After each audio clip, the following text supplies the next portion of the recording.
ایک مرتبہ ایک شخص حضرت امام علی علیہ السلام کی خدمت میں حاضر ہوا اور دست ادب جوڑ کر عرض کرنے لگا، یا علی، میں اپنی اولاد کی شادی کروانا چاہتا ہوں، لیکن مجھے کیسے معلوم ہو کہ یہ عورت میرے بیٹے کے لیے صحیح ہے یا غلط؟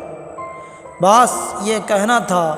تو امام علی علیہ السلام نے فرمایا، اے شخص، اللہ نے کسی عورت کو برا نہیں کیا، لیکن عورت کی ایک صفت سے بچو۔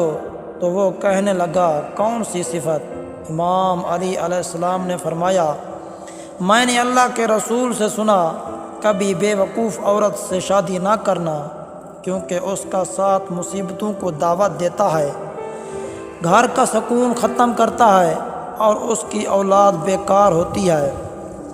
تو وہ کہنے لگا، یا علی، مجھے کیسے معلوم ہو کہ میرے بیٹے کے لیے یہ عورت بے وقوف ہے یا عقل مند؟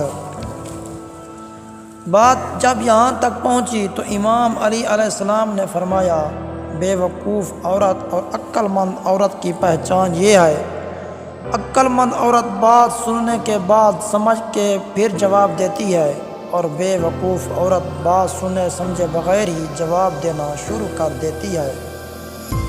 اگر آپ نے ہمارے چینل کو ابھی تک سبسکرائب نہیں کیا تو جلدی سے ہمارے چینل کو سبسکرائب کر لیں اور بیل آئکن کو دبا دیں۔